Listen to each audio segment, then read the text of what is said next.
Սիրելի այլերակիցներ, այս պահին պիտսենք, որ ԱԳՆ-ից ոչ ոք դուրս չի եկել լսելու մեր պահանջները, լսելու մեր խնդիրների մասին, հասկանալու ինչ ենք պահանջում նրանցից։ Հիմա Նաթելի Խաչատրյանը կկարդա պահանջագիրը, որը հանձնվելու է ԱԳՆ-ին։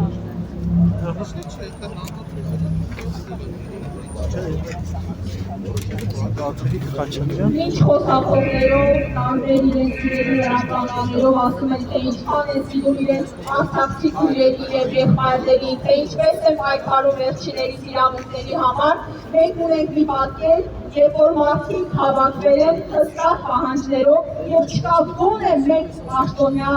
ով իջնի և կպատասխանի մարդկանց հարցերին։ Սա անարգայքի հերթական դրսևորում է, անընդունելի և տգեղ։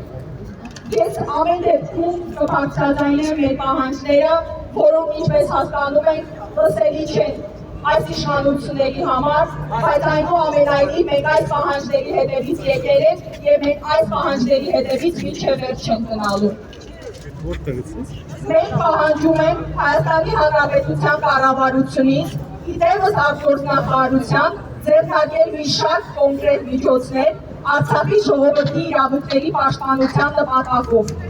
Ի թիվս բազմաթիվ այլ միջազգային մեխանիզմների և հնարավորությունների մենք առանձնացնում ենք հատկապես ներքոնշյալ միջոցները։ Առաջին, դիմել ՄԱԿ-ի փաստականների հարցերով բարձր հանձնակատարին և Եվրոպայի խորհրդին նախաձեռնելու միջազգային մեխանիզմների մշակում ու ներդրում ուղղված Արցախի ժողովրդի հավաքական, անվտանգ, արժանապատիվ, կայուն և ինքնորոշված վերադարձի ապահովմանը։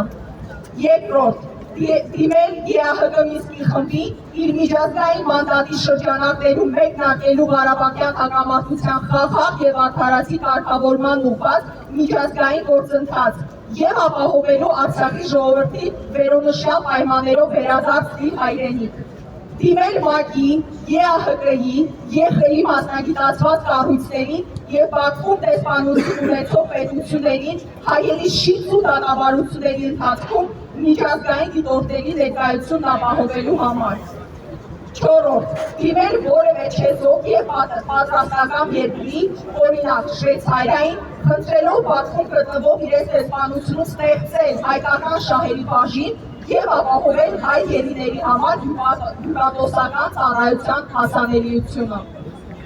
Հինգերորդ կետ, գործարկել ԵԱՀԿ Մոսկվայի մեխանիզմը Ադրբեջանում պատանդարված և խոշտանգվող հայերի իրավունքների հրատապ պաշտպանության նպատակով։ Վեցերորդ կետ, հայ գերիների լիարժեք և ապահով ազատ արձակումը դարձնել Ադրբեջանի հետ հնարավոր կնքվելիք ցանկացած միջպետական պայմանագրի ստորագրման անսակարկելի նախապայման։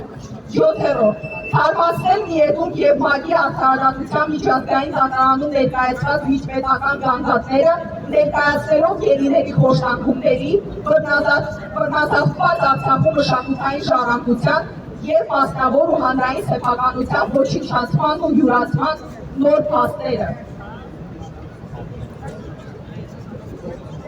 Ութերորդ կետ, դիմել ՅՈՒՆԵՍԿՕ-ին և Եվրոպայի խորհրդին Արցախ ուղարկելու մոնիթորինգային առաքելություն, ուսումնասիրելու և փաստագրելու մշակութային ժառանգության և հանրային ու մասնավոր գույքի նկատմամբ ադրբեջանական իշխանությունների հանցավոր գործողությունները։ Իներորդ կետ, դիմել համապատասխան միջազգային կառույցներին և առանձին պետությունների Ադրբեջանի նկատմամբ պատժամիջոցների կիրառման խնդրանքով հայերի դեմ կատարված միջազգային հանցագործությունների հիման վրա։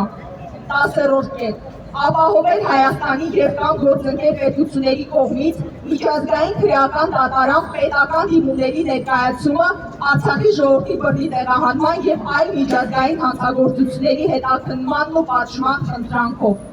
11-րդ, դիմել համապատասխան պետություններին կիրառելու համընդհանուր իրավազորության սկզբունքը և սկսել քրեական հետապնդում ադրբեջանցի պաշտոնյաների և զինվորականների նկատմամբ միջազգային հանցագործություններ կատարելու հիմքով։